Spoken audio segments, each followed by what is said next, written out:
Bersyukur kepada Tuhan untuk waktu yang Tuhan berikan buat kita, sehingga saat ini kita boleh bertemu lagi dalam hadirat Tuhan. Saya masih ada di Lahat. Sebentar selesai Zoom ini kami akan mengadakan perjalanan ke Palembang. Puji Tuhan. Saudara, hari ini kita akan belajar bagaimana tetap setia. Ya, lagi sekali, bagaimana tetap setia mengikuti kemauan Tuhan, mengikuti kehendak Tuhan. Saya ulangi, hari ini kita akan belajar bagaimana kita tetap setia, kita tetap tekun untuk mengikuti apa kemauan Tuhan, apa kehendak Tuhan dalam hidup ini. Ternyata saya menemukan dalam hidup ini, saya percaya kalau saya ungkapkan ini, saudara-saudara pasti setuju. Ternyata saudara, hal yang paling sulit dalam hidup kita, saya ulangi, hal yang paling sulit dalam hidup kita itu bukan berdoa, bukan baca Alkitab, ya, bukan memberi persembahan, bukan. Ternyata hal yang paling sulit dalam hidup kita adalah memilih untuk mengikuti kemauan Tuhan, mengikuti kehendak Tuhan. Betul atau tidak? Dan itu fakta dalam hidup ini. Kenapa? Karena yang namanya manusia sangat beda dengan binatang. Manusia ini terlalu banyak keinginannya. Ayo ngaku, betul atau tidak? Yang namanya manusia ini terlalu banyak keinginannya. Sehingga, ayo ngaku jujur, sehingga diri kita ini bingung dengan diri kita sendiri. Loh kok bisa? Masa ada orang bisa bingung dengan dirinya sendiri? Saya ingatkan ya supaya nggak lupa. Ketika kita terlalu banyak pilihan sampai kita bingung sendiri mau milih yang mana. Ini anak saya dari Lampung bilang betul, itulah manusia. Maaf jangan tersinggung. Tapi kalau binatang itu nggak punya pilihan lain. Sebab binatang itu hanya punya satu pilihan. Pernah nggak merenung? Menu makanan mereka. Dari mereka lahir bisa makan sampai mereka kita makan. Ngerti ya? Menu mereka yaitu. Repot nggak kalau binatang menu makanannya ganti-ganti kayak kita? Itu nggak bisa bayangkan itu. Maka itu kalau saya pakai istilah ini, hampir tidak ada binatang yang bisa jatuh dalam dosa. Coba mikir, loh kok bisa? Kenapa bisa tidak berjatuh dalam dosa? Ya karena nggak punya pilihan. Ini cuma intermezzo aja. Betul. Ini ada yang ngomong, makasih. Betul, Papi. Saya nggak tahu siapa ini. Ayub Vincentius. Ya. Coba. Ini intermezzo aja. Karena saya suka belajar seperti ini. Maaf. Kan sekarang banyak orang punya binatang peliharaan. Ya, bisa anjing, bisa kucing. Kadang-kadang dia bawa iguana itu loh, saudara. Yang gede itu loh. Ya, dipeluk, ditaruh pundaknya. Nah, misalnya ada orang yang punya binatang peliharaan, binatang kesayangannya dibawa ke mall atau dibawa ke supermarket. Lucu nggak? Kalau kita tanya, kamu mau milih apa? Kamu mau beli apa? Ngerti maksudnya? Nggak ada. Mereka nggak tertarik dengan yang lain-lain. Pokoknya kalau mereka sudah ketemu makanannya, kesukaannya, ya sudah itu. Nggak pernah. Maaf, saya beri ilustrasi. Maaf ini ya. Siapa pernah coba ngecek, coba menghitung berapa hari kita yang namanya manusia ini bisa menikmati dengan sukacita menu yang sama. Saya pernah ngukur, cukup 3 hari. Hari keempat dikasih menu yang sama. Saya nolak. Loh betul nggak? Itu manusia. Maka itu suami-suami ya yang suka rewel, suka nuntut istrinya harus ganti masakan tiap hari. Saya pesan kepada istri-istri yang suamimu bawel cerewet seperti itu, mulai besok suruh dia belanja sendiri, masak sendiri. Lihat aja dia ribut. Ngerti ya maaf ini. Nah itulah manusia. Karena dalam hidup kita punya banyak pilihan. Sulit untuk kita mau tekun mengikuti kehendak Tuhan, kemauan Tuhan. Maka itu kita belajar hari ini. Anak-anak, maaf ya anak-anak yang ikut belajar dengan Opa hari ini, kalian dengar. Dalam satu keluarga yang punya beberapa anak, ya, sekarang perhatikan. Pasti ada anak-anak yang sikapnya itu nurut, nggak banyak pilihan, nggak banyak tuntutan, dikasih apa saja terima kasih, ya. Tapi ada entah kakaknya atau adiknya, aduh, bawelnya, rewelnya, mungkin kayak bapaknya, maaf, minta ini dikasih nggak cocok, pilihannya terlalu banyak. Apalagi ingat ya, Opa ngajar kalian ini, apalagi kalau kalian ketemu temanmu, wih temanmu bisa punya ini, wih temanmu bisa punya itu. Terus kamu pulang bilang ke papa mamamu, ma temanku baru punya ini. Nah itu punya banyak pilihan. Jangan hidup seperti itu. Ya, jangan hidup seperti itu. Hiduplah di dalam ketaatan kepada Tuhan. Jadi tolong simpan kalimat ini. Orang yang berbahagia di dunia bukan orang yang punya banyak duit, bukan orang yang begini. Tolong catat. Orang yang berbahagia di dunia adalah orang yang senantiasa bisa mengucap syukur. Apapun keadaannya. Maka itu kitab Filipi, itu kitab sukacita. Dan paling banyak di dalamnya ada firman mengucap syukurlah senantiasa. Artinya terus menerus. Jadi kalau kita hidup ini, orang Jawa bilang bisa nerimo, ya sudahlah apa adanya. Tidur di ruang ber-AC, puji Tuhan. Nggak ada AC, puji Tuhan juga, nggak ngomel. Naik mobil, ada AC-nya, baik. Nggak ada AC-nya, ya tetap naik. Mau kemana? Ucap syukur untuk apa saja. Kalau makanan nggak bisa seenak yang kita inginkan, ucapkan syukur, yang penting bisa makan. Itu cara kita hidup. Nah kalau saudara dan saya bisa hidup seperti itu, dengar kalimat ini. Setiap manusia yang bisa hidup penuh dengan ucapan syukur dan menerima apa yang ada, tolong catat, orang itu gak bisa diganggu oleh si kunyuk. Tahu kunyuk? Orang seperti itu gak bisa diganggu oleh setan. Kenapa? Karena orang itu gak punya pilihan. Dia yang ngikuti apa pilihan Tuhan. Dia yang ngikuti apa kemauan Tuhan. Ini ada pendeta dari Surabaya memberi istilah bahasa Jawa, nrimo ing pandum. Nrimo itu menerima, ing pandum itu apa yang disediakan. Disediakan apa saja asal itu baik, terima. Maka orang yang bisa nerimo ing pandum, orang itu pasti tidak punya masalah di hidupnya sendiri. Dan orang yang bisa mengucap syukur, menerima apa yang ada, orang itu tidak akan bisa bermasalah dengan siapapun. Coba renungkan. Kalau hidup ini penuh masalah, karena orang itu suka menuntut.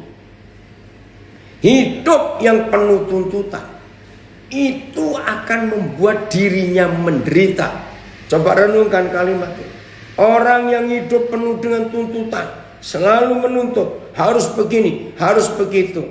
Saudara, maka orang itu akan punya banyak masalah dalam dirinya. Nah celakanya, orang seperti itu dia tidak hanya bermasalah dengan dirinya, maka dia akan bermasalah dengan setiap orang yang ada di sekitarnya. Maaf ya warga binaan, saya bisa membayangkan karena saya sering pelayanan ke penjara. Satu ruangan kecil diisi melampaui kapasitas. Saya bisa bayangkan itu susah dan tersiksa sekali. Sampai untuk tidur pun menyelonjorkan kaki gak bisa, karena ruangan itu penuh. Anak-anak Tuhan, maaf, seandainya entah karena alasan apa di tempat saudara tinggal mungkin tidak ada ruangan lagi, selalu kelebihan kapasitas, Tuhan tolong pemerintah kami. Dan ini tugas gereja. Saya nggak setuju ruangan lapas diperbesar. Yang betul adalah mari gereja kita berbuat sesuatu supaya nggak ada lagi orang yang masuk. Kan gitu lebih baik daripada kita menambahi ruangan. Karena kalau kita menambahi ruangan berarti kita memberi kesempatan setan merusak manusia supaya dimasukkan ke penjara lagi. Maaf ya saya ngomong ini. Nah, bagi saudara yang harus dengan terpaksa tinggal di ruangan sesempit itu dengan berapa banyak orang, belajar firman ini. Sudahlah bersyukur. Saya sering ngomong gini, maaf ya, jangan marah, tapi harus belajar. Yang tidur itu kan matanya, bukan badannya. Maaf ya, enak aja ngomong begitu Pak Daniel ini. Serius. Saudara, saya itu sering pergi dengan banyak orang. Mereka itu pasti akan heran lihat saya. Saya itu diberi tempat untuk tidur seenak apa dan setidak enak apa. Maka rombongan saya pasti akan heran. Saya ini gampang tidur. Karena saya punya prinsip, yang tidur itu kan matanya, asal bisa merem. Ayo ngucap syukur. Maka tidak ada yang menyulitkan hidup kita. Betul tidak? Ini dari Surabaya ya, ada komen. Ada orang yang mensyukuri apa yang dia punya. Ada lagi yang selalu mencari apa yang dia belum punya. Nah, yang kedua ini selalu iri dengan yang pertama. Betul. Jadi orang yang suka menuntut, yang gak bisa bersyukur, orang yang tidak tahu berterima kasih, itu orang paling capek sedunia. Nah, begitu pula suami istri. Kalau hidup suami tidak ada tuntutan apa-apa kepada istrinya. Kalau hidup istri tidak ada tuntutan apa-apa terhadap suaminya. Kalau anak-anak tidak ada tuntutan apa-apa terhadap orang tuanya. Kalau tetangga dengan tetangga tidak ada tuntutan apa-apa terhadap tetangganya. Saudara, hidup ini luar biasa. Itu tadi suara cucu saya ikut belajar dia. Enak ya kalau hidup seperti itu, saudara.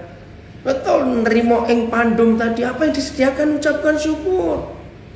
Jangan cari yang tidak ada, yang ada di depan kita. Kita pakai apa adanya. Sungguh itulah Tuhan kita yang mengajar kita, sehingga setan gak punya kesempatan untuk menjatuhkan kita. Saudara, dalam hidup ini, ya, dalam hidup ini belajar seperti Abraham. Ya, ini saya akan berikan 3 contoh nanti. Saudara-saudara kita di Alkitab yang hidupnya selalu mengikuti keinginan Tuhan, hidupnya selalu mengikuti kehendak Tuhan. Ternyata orang-orang seperti itu mereka paling bahagia sedunia. Dan yang lebih penting lagi, setan tidak bisa mengganggu orang yang selalu mengucap syukur dengan apa yang ada. Renungkan kalimat ini. Karena gak ada yang dituntut. Punya baju segini, ya sudah. Makan cuma segini, ya sudah. Nah, itu hidup yang enak sekali. Nah, jadi jangan marah. Kalau ada orang yang sering jatuh dalam dosa, itu artinya dia hidup terlalu banyak tuntutan. Ketika tuntutannya tidak dipenuhi, dengar, ketika tuntutan itu nggak bisa dipenuhi, pasti pasti dia akan ribut dengan orang yang terdekat dengan dia. Loh kenapa? Karena orang yang tuntutannya nggak bisa dipenuhi, itu dia sedang menuntut orang di sekitarnya untuk ngerjakan apa yang dia inginkan, yang dia tuntut. Coba renungkan ini. Karena yang dia tuntut tidak bisa memenuhi keinginannya, maka dia marah. Ini orang paling jahat, saudara. Loh kenapa? Karena dia sendiri nggak bisa memenuhi yang dia inginkan. Kenapa dia harus marah kepada orang lain yang belum tentu orang itu juga bisa memenuhinya? Ini dari Timor Leste, ada kiriman Indonesia Modern Bible. Maka dari 1 Timotius 6 ayat 8, maka asalkan memiliki makanan dan pakaian, kita akan cukup dengan itu. Terjemahan barunya, asal ada makanan dan pakaian, cukuplah. Puji Tuhan. Kalau hidup kita menggenapi 1 Timotius 6 ayat 8, percayalah, setan tidak akan bisa mampir ke hidup kita. Kenapa? Mampir aja nggak bisa, karena nggak ditemukan apa yang dia cari. Setan selalu mencari. Tolong dicatat dan simpan. Setan selalu mencari sebuah sikap seorang manusia yang selalu menuntut harus gini, harus begitu. Dari karo hadir menjua-jua. Maka kalau setan tahu saudara dan saya tidak pernah punya tuntutan apa-apa dalam hidup karena selalu mengucap syukur, tolong disimpan fakta ini. Setan nggak bisa mampir ke hidup kita karena setan tidak menemukan apa yang kita yang bisa diganggu mereka. Nah, kalau hidup seperti itu aman. Apapun yang saudara-saudara kita buat, yang ada di sekitar kita, termasuk suami istri, termasuk anak-anak dengan orang tua, termasuk teman satu sel, maaf, kita kalau nggak punya tuntutan apa-apa, ya sudah. Aduh, memang saya tahu makanan di lapas itu ya pasti nggak enak. Kalau enak namanya restoran, maaf ya saudara. Maka itu belajar mengucap syukur. Kalau misalnya keluarga saudara belum sempat kirim apa-apa sehingga saudara nggak bisa beli apa-apa, sudahlah. Asal ada makanan dan pakaian, cukuplah. Nah, ini ada lagi yang dari Surabaya. Kalau nerimo ing pandum, setan orang dulit, ya. Maka setan nggak bisa nyentuh hidup kita. Betul sekali. Wih, hebat sekali ya. Papa kita di surga memberikan kebenaran ini. Sungguh rumah tangga bahagia kalau suami nggak menuntut istrinya, istri nggak menuntut suaminya. Ini cuma intermezzo saja. Kalau toh ada suami istri, profesinya kebetulan sama-sama jaksa. Lucu nggak kalau dua jaksa yang tinggal serumah ini saling tuntut menuntut? Nggak lucu. Jadi ayo mulai hari ini kita belajar untuk selalu mengucap syukur. Nah, saya beri contoh Abram. Waktu dia mendengar suara Yahweh Tuhan di Kejadian 12 ayat 1 untuk pergi meninggalkan negerinya, meninggalkan rumah orang tuanya. Saudara, Abram belum kenal siapa yang ngajak bicara ini. Itu buat saya suatu contoh hidup yang luar biasa. Saya ulangi. Abram, belum Abraham namanya. Itu taatnya luar biasa. Setia mengikuti apa kemauan Tuhan. Tapi masalahnya, Abram itu belum kenal hari itu yang ngajak ngomong itu siapa. Dia belum tahu. Nah, ini pelajaran yang sangat luar biasa. Coba renungkan. Kita disuruh seseorang yang kita kenal, tapi permintaannya itu nggak masuk akal. Tinggalkan negerimu, tinggalkan rumah orang tuamu, pergi ke suatu tempat yang belum tahu dan nggak sendiri, ajak keluargamu. Abram ngajak Sarah istrinya, Abram ngajak Lot, keluarga kemenakannya. Saudara renungkan. Kalau diajak untuk makan gratis, ayo. Tapi ini diajak oleh satu pribadi yang Abram belum kenal dan ajakannya nggak tanggung-tanggung. Istilah Jawa bilang bedol desok. Jadi dicabut dari akarnya dan pindah ke tempat lain. Dan Yahweh Tuhan yang ngajak bicara Abram hari itu belum tahu siapa ini orang dan mau kemana. Saudara bayangkan, Abram nurut dalam nama Yesus. Dari pelajaran hari ini kita harus belajar seperti Abram. Saya cuma memberi kesaksian. Karena banyak yang sering ikuti Zoom saya di hari terakhir ini yang nggak tahu. Dulu saya itu takut menikah. Lu kenapa? Karena saya sadar pelayanan saya. Pelayanan saya itu dari dulu panggilan Tuhan, bukan ke tempat-tempat yang nyaman. Saya sejak awal pelayanan itu sudah dibawa Tuhan ke desa-desa, ke pedalaman, ke luar Jawa, ke pulau-pulau. Saya nggak milih. Ya udah, nah karena dari pertama saya bukan pelayanan di kota, di luar negeri, tapi di desa-desa, di pedalaman. Ternyata itu jadi kesukaan. Nah saudara tahu, maaf ya, akhirnya saya jadi kebiasaan. Yang pergi kali ini, ada yang tanya, karena saya bawa tim. Loh, jadi bapak ini keliling, maaf ya, karena dari Lampung ada yang ngikutin.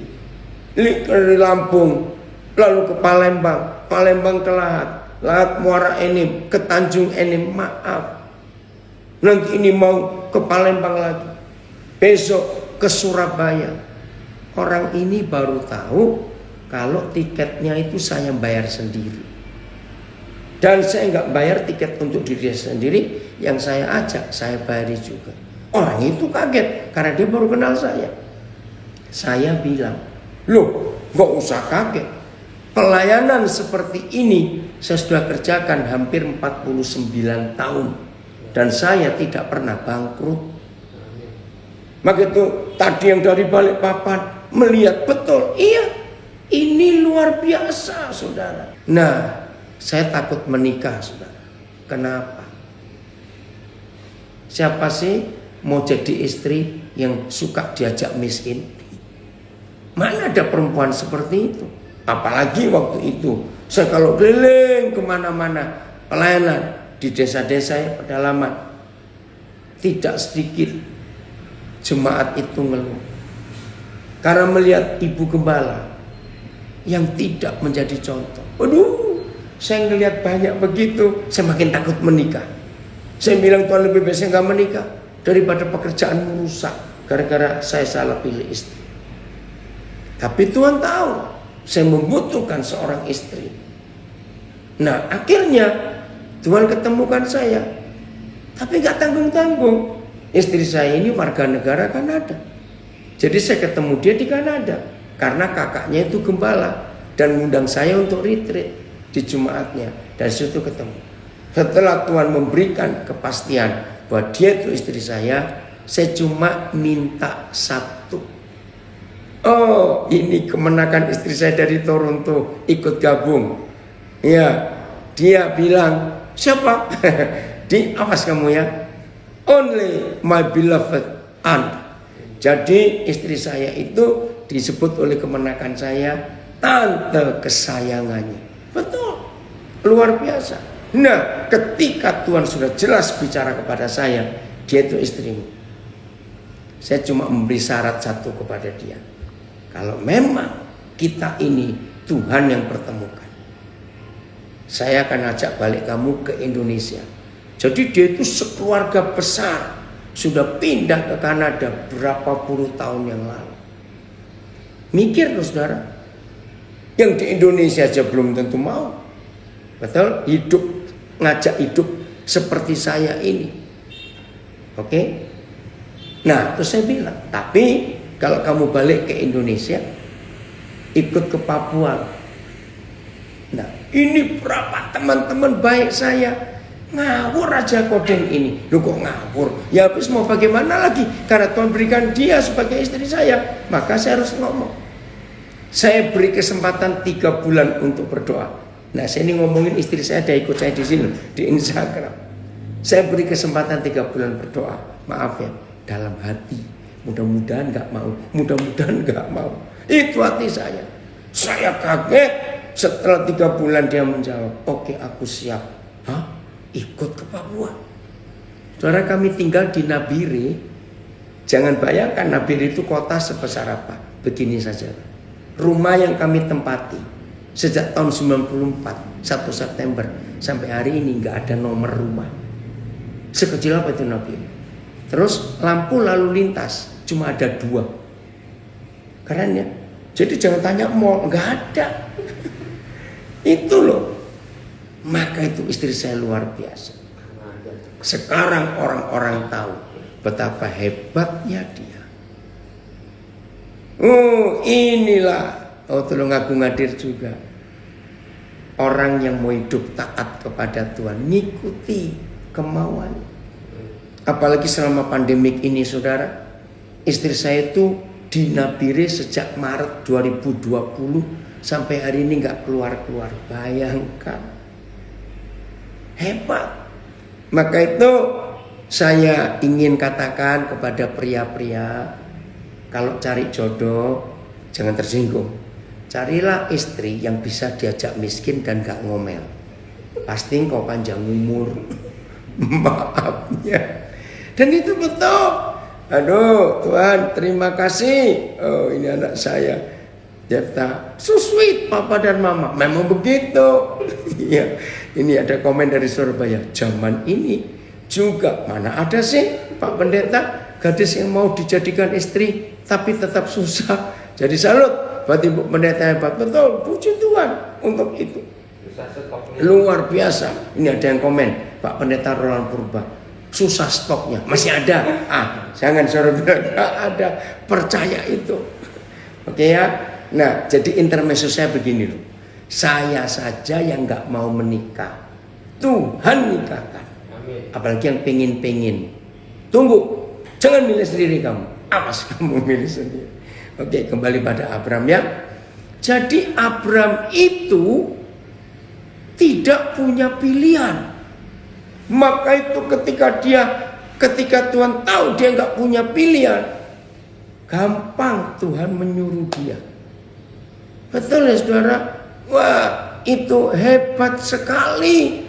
Kalau kita, oh ini anak saya Daryl juga sedap, papa mama ya mereka anak-anak saya tahu bagaimana hidup kami. Jadi yang paling susah untuk taat dan mengikuti keinginan Tuhan, kehendak Tuhan, kemauan Tuhan adalah murid Tuhan Yesus yang terlalu banyak punya pilihan. Bingung sendiri dia. Jadi kesimpulannya, Tuhan akan selalu menuntun, memimpin, mengajak jalan kalau dia menemukan kita tidak punya pilihan. Itu gampang nurut. Suruh ke sana, oke. Mana lagi? Sana, oke. Ke situ, oke. Kan gampang. Tapi kalau banyak maunya, dengar ya, doa puasalah sampai kurus kering. Yang permintaannya, Tuhan nyatakan kehendak-Mu kepadaku. Jangan lagi Tuhan. Lagi sini intermezzo. Kalau malaikat-malaikat tahu ada murid Yesus doa puasa ingin tahu kehendak Tuhan, tapi di dalam dirinya terlalu banyak keinginan, tahu nggak? Malaikat pun akan komen, pret. Dengar itu baik-baik, punya banyak pilihan, minta Tuhan pimpin. Apaan? Suka ngatur diri sendiri kok. Dengar ya kalimat ini. Contoh kedua, itu Maria. Kagumnya pada Maria. Masih ingat ketika didatangi Gabriel? Salam kepada orang yang diperkenan Tuhan. Wih, Maria kaget. Ada apa?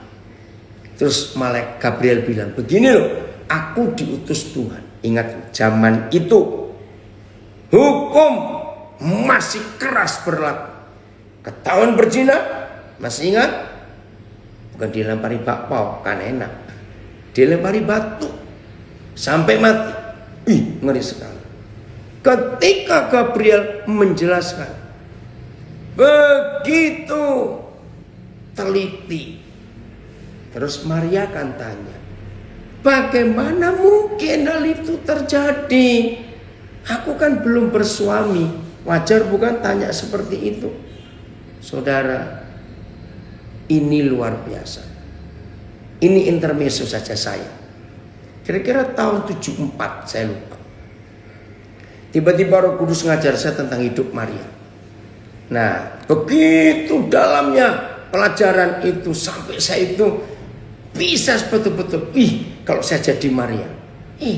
Ternyata Roh Kudus tanya, Daniel, kira-kira kalau kamu Maria, maaf ya, Tuhan tahu, saya ini gampang untuk nurut. Maaf, bukan untuk sombong. Saya tahu, gampang untuk nurut, gampang untuk taat. Tuhan tahu.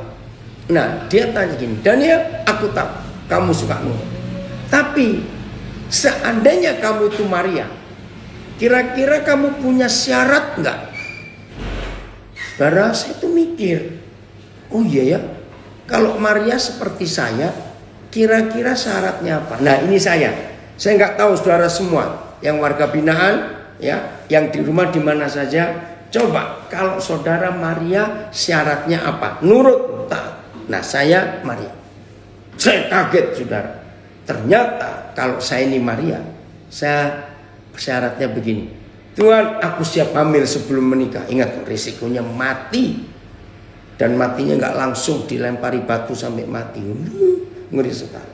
Saya siap untuk nurut. Tapi saya minta 2 syarat. Nah, tolong saudara masing-masing mulai hari ini, ayo. Ini ada yang komen, sering manggil Tuhan, Tuhan, tapi jadi Tuhan buat diri sendiri, yaitu yang bertobat. Terima kasih yang komen di Instagram. Begini syarat saya kalau saya Maria. Tuhan, tolong ya, beritahu Yusuf supaya saya nggak ditinggal. Maaf, ini cowok. Segoblok-gobloknya cowok goblok. Goblok beneran bukan. Dia nggak ngapa-ngapain dengan pacarnya. Meluk tidak, cium tidak. Tahu-tahu pacarnya hamil. Ayo, cowok ini mikir nggak? Ngapain? Dengan siapa? Wajar toh? Maaf, saya beri contoh. Ini syarat pertama Maria. Tolong beritahu Yusuf supaya aku ditinggal. Aku ini bukan selingkuh. Aku ini bukan begitu. Ngerti nggak? Syarat kedua saya minta, Tuhan, saya siap hamil sebelum menikah. Tapi boleh nggak perut saya nggak besar? Nah, saya nggak tahu. Saudara milih syarat apa? Kalau Maria itu saudara. Wih, ini luar biasa saudara, kasih Papa yang hebat sekali. Ternyata setelah Maria dijelaskan oleh Gabriel, begini begitu kamu akan mengandung. Coba lihat Lukas 1:38. Setelah Maria mendengar penjelasan Gabriel bahwa dia bisa mengandung, hamil Yesus Kristus penyelamat dunia tanpa menikah. Kaget saudara. Semua yang belum pernah tahu jawaban Maria, buka Alkitab saudara dan baca. Ini apa-apaan ini Maria? Dia ngomong begini setelah mendengar penjelasan Gabriel. Jadilah padaku seperti yang engkau katakan, karena aku ini hamba Tuhan. Saudara tahu akibat perkataan ketaatan Maria? Saudara tahu? Mati. Tapi dia nekat. Sebentar di Zoom saya baca. Terus ada kesaksian. Itu terjadi kepada saya. Waktu Tuhan kasih suami yang tidak punya kaki dan dia di kursi roda. Wow. Tetapi sekarang kami sudah menikah 20 tahun lebih. Tapi Tuhan sangat bertanggung jawab dan Tuhan tidak pernah biarkan kami. Wow, dengan 3 anak kami. Wah, kesaksian luar biasa. Saya belum kenal ini. Ibu Esther Sutira. Nah, contoh ini. Ya berapa kali di Kick Andy, acara Kick Andy kan ditayangkan suami istri cacat. Ada yang dua buta, ada yang satu buta, ada yang satu lumpuh, ada satu yang lain, ada banyak. Ternyata mereka juga bisa bahagia. Yaitu tadi, kalau hidup tidak saling menuntut dan hidup selalu berucap syukur. Serius saudara. Maka itu kalau hidup kita nggak punya tuntutan apa-apa, setan itu nggak berani, nggak akan bisa mengganggu kita. Jadi tolong dicatat. Kalau ada di antara kita yang suka diganggu setan, ya karena kamu temannya setan, gitu aja kok repot. Kalau kita jadi musuhnya, pasti mereka nggak akan ganggu kita. Kapan kita jadi musuh setan? Kalau selalu berkata tidak kepada ajakannya. Maka itu Yakobus 4 berkata, kalau kita mengasihi dunia, ingat Yakobus 4, maka otomatis kita menjadi lawannya Tuhan. Wih, ngeri sekali. Jadi kalau ada di antara kita yang belajar hari ini merasa aku kok selalu diganggu ya, kok selalu begini ya, maaf. Karena saudara tidak pernah berkata tidak kepada mereka. Orang seperti itu selalu berkata tidak kepada Tuhan. Maka itu tema kita belajar hari ini adalah tetap setia mengikuti kemauan Tuhan. Kalau saudara dan saya tetap setia mengikuti kemauan Tuhan, luar biasa. Jadi saudara tahu risiko kata-kata Maria setelah dijelaskan oleh Gabriel, jadilah padaku seperti yang kau katakan, karena aku ini hamba-Mu. Itu luar biasa. Maka semua kita yang mulai hari ini bisa berkata seperti Maria, seperti Abraham, gak punya pilihan. Tuhan akan bekerja dengan dahsyat di hidup kita semuanya. Karena kalau kita tetap setia mengikuti kemauan Tuhan, kehendak Tuhan, saudara, jalan kita pasti gak akan salah. Tuhan akan terus untuk hal apa saja. Jadi arti kata Maria itu hebat, nurut atau taat. Jadi kalau ada di antara kita yang sedang belajar ini dan namamu Maria, tapi kamu gak pernah nurut, ganti jadi Mario hari ini. Karena kamu gak pernah nurut. Ngerti ya? Jadi ketaatan kita kepada Tuhan itu merubah semua kehidupan ini. Mau untuk taat? Ya cuma satu pilihannya. Kalau gak mau, ya udah. Berarti kita nuruti si jahat. Nggak bisa. Oke. Contoh berikut ketiga. Ini Tuhan Yesus, saudara. Maaf, jangan saudara menilai saya salah menafsir Alkitab. Tidak. Tuhan Yesus. Masih ingat di Getsemani malam itu? 3 kali. Ya, 3 kali. Dia berdoa dengan kata-kata yang itu juga. Wah, itu buat Tuhan Yesus itu berat. Loh, kenapa berat? Karena di Matius 5 kan dia mengajar. Kalau kamu berdoa jangan ulang-ulangi kata-katamu seperti ahli Taurat saja. Loh, di hari-hari terakhir hidupnya di dunia, dia nggak sanggup menghadapi cawan hukuman mati yang besok dia harus terima. Masih ingat nggak di Getsemani? Saya percaya tidak ada di antara kita dan sampai kapanpun tidak pernah ada. Apa itu? Kita berdoa begitu berat sampai keringat kita campur darah. Gak ada. Satu-satunya manusia yang dalam perjuangan hidupnya, nggak usah kata doa, pokoknya perjuangan hidup, sampai keringatnya bercampur darah, itu cuma Tuhan Yesus. Beban itu berat buat dia. Saya beri contoh ya. Dia doa malam, bukan siang, berarti nggak panas. 2, dia doa di Bukit Zaitun, walaupun bukan gunung. Kalau namanya bukit, malam itu pasti sejuk dingin. Yang 3, dia berdoa, bukan angkat karung beras. Ngerti nggak maksud saya? Logikanya, masa sih keringatan? Ngerti nggak maksud saya? Kalau sampai doa di malam hari, di bukit, dan tidak kerja apa-apa, itu keringatan. Secara psikologis orang itu stres, berat, karena Tuhan Yesus tahu besok dia mau diapakan. Itu loh masalahnya. Ngeri sekali. Saudara, dalam kesaksian, ya saya sih nggak pernah langsung menghadapi, tapi pernah 3 hari sebelum orang itu dieksekusi karena dia tahanan narkoba, saya sempat ketemu. Nah, orang yang di sel samping dia, yang sama-sama akan dieksekusi 3 hari kemudian, itu stres, teriak-teriak saudara, nggak terima. Waduh saudara, saya dengar sampai ngeri. Nah, tapi anak saya ini namanya Andrew Chan, itu bisa ngelayani. Dia juga mau dihukum mati 3 hari kemudian. Sebelum dieksekusi, karena Andrew Chan memberkati dia terima Tuhan Yesus. Nah itu, waktu pemakaman, kan dia sudah ngaku percaya Tuhan Yesus. Wah, sempat ribut. Ini mau secara Kristen atau secara Islam? Karena baru 3 hari. Nah di situ saya melihat Andrew Chan jadi berkat sampai di titik terakhir hidupnya. Itu luar biasa. Nah, saya lanjutkan.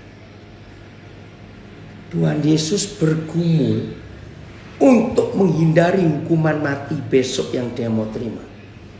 Sadar nggak? Apa yang akan dihadapi besok itu sudah terbayang di pikirannya. Dia dicambuk sampai hancur punggungnya. Dia diberi duri di kepalanya. Dia dipaku, dia diludahi, dia ditinju. Semuanya dia lihat. Maka itu 3 kali dia berdoa dengan kata-kata yang itu juga. Matius menulis itu. Kalau boleh, Bapak. Saudara tahu nggak kalimat kalau boleh? Aduh, coba renungkan. Maka itu semua kita yang hari ini belajar dengan tema belajar tetap setia mengikuti apa yang Tuhan mau. Cuma satu sikap kita. Jangan ada pilihan apa-apa. Kalau Tuhan tahu di hidup kita tidak ada pilihan apa-apa, maka Tuhan gampang menuntun kita. Tuhan akan selalu kesulitan kalau dia tahu kita terlalu banyak milih. Maaf ya, tapi harus kita ubah sikap hidup kita. Kalau boleh, saudara coba renungkan kalimat kalau boleh. Tuhan Yesus menawar. Kalau boleh, begini. Kalau saya panjangkan kalimat doa itu, kalau boleh Pak. Maaf ya, jangan tersinggung. Adakah cara lain untuk menyelamatkan bajingan-bajingan penjahat-penjahat ini? Boleh nggak saya berkata seperti itu? Kan dia menderita gara-gara kebajingan kita ini, karena kejahatan kita ini. Kalau boleh, adakah cara lain supaya ini para penjahat diselamatkan? Maka itu dia minta kalau boleh.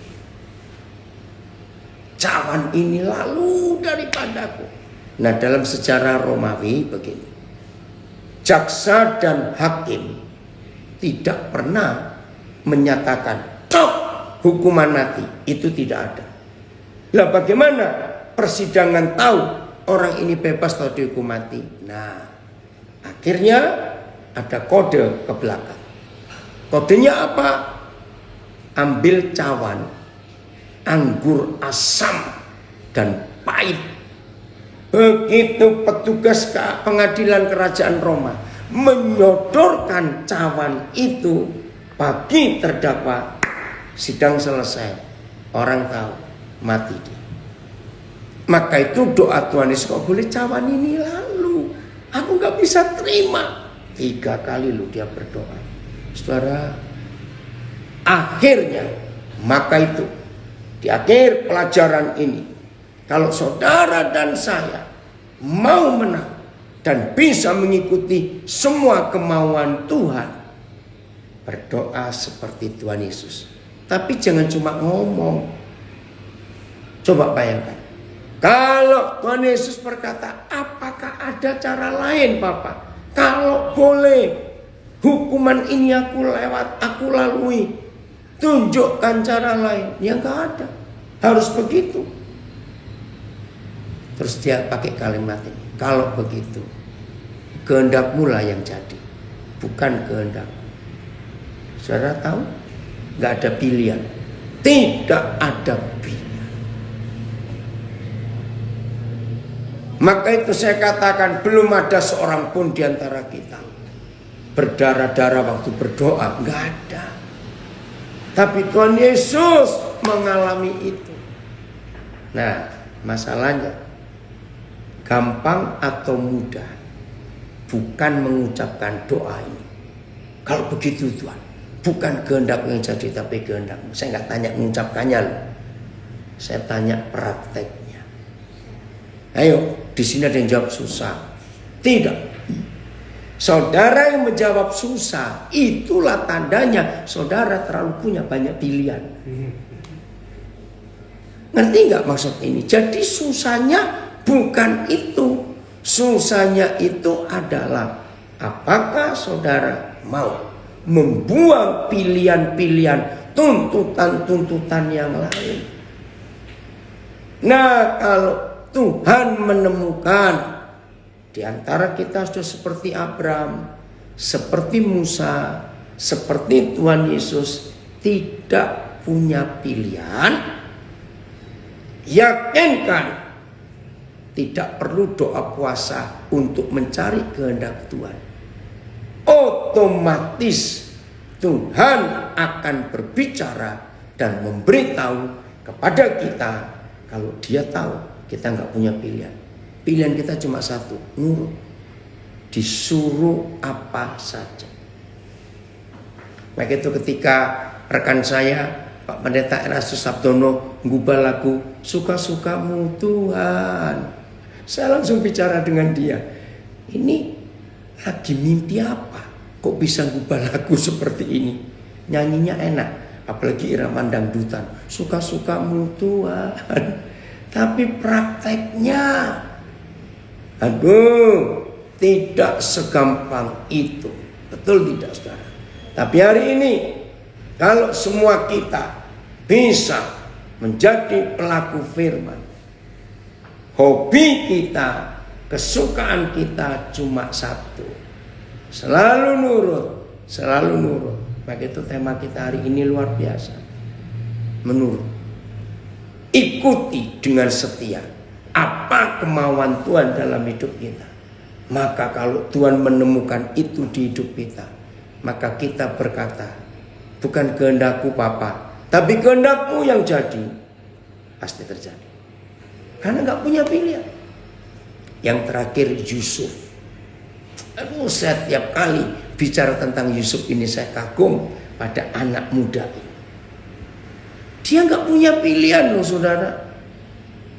Kadang-kadang kita berpikir, Tuhan kok kejam ya, Tuhan kok sadis, membiarkan anak yang setia kepada tuannya, kok diizinkan menderita seperti itu, jadi budak.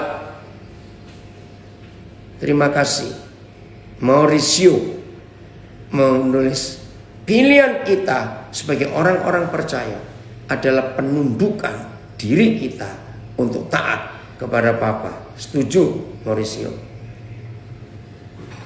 Yusuf menderitanya enggak tanggung-tanggung.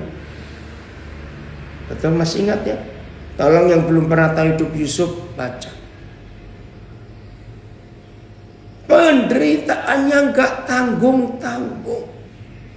Di penjara. Mesir itu punya 4 macam penjara. Nah, warga binaan belajar tentang sejarah kerajaan Mesir. Mesir itu punya 4 macam penjara. Satu, ya penjara. Seperti yang ada di kita. Dinding besar 4. Terus ada ruangan-ruangan di tengahnya. Itu penjara. Mesir punya juga. Nomor 2, itu sel. Jadi sudah di dalam 4 tembok, duri semuanya, orang itu di sel, di ruangan. Nah, yang ketiga, Mesir punya penjara namanya tutupan. Nanti baca Kejadian 41 ayat 14. Maka dikeluarkanlah Yusuf dari tutupan, bukan kurungan. Nah, di beberapa lapas di Indonesia ada istilah sel tikus. Itu kalau warga binaannya bandel, suka melawan, buat onar, langsung masukkan sel tikus, sempit. Nggak boleh ada orang lain. Tapi tutupan buat penjara Mesir itu lebih berat daripada sel tikus di Indonesia. Kenapa? Karena tutupan itu penjara bawah tanah, bentuknya seperti sumur dan tidak ada ruang matahari. Bayangkan. Dan napinya, maaf ya, tidur, makan, minum, berak, mandi kalau sempat itu berdiri. Di tutupan itu jongkok saja nggak bisa. Bayangkan sekian belas tahun. Yusuf nggak salah. Dia difitnah. Lagi sekali. Kenapa Yusuf bisa taat? Karena dia nggak punya pilihan. Coba kalau dia punya pilihan, aku ingin pulang. Kan Yakub itu sayang dia loh. Lebih daripada 11 saudaranya. Kan dia anak emas. Bayangkan kalau Yusuf punya pilihan, aku mau pulang. Nggak terima aku di sini. Enak saja. Dia nggak begitu. Dikhianati kakak-kakaknya. Dia bilang, puji Tuhan. Dikhianati, difitnah istri Potifar.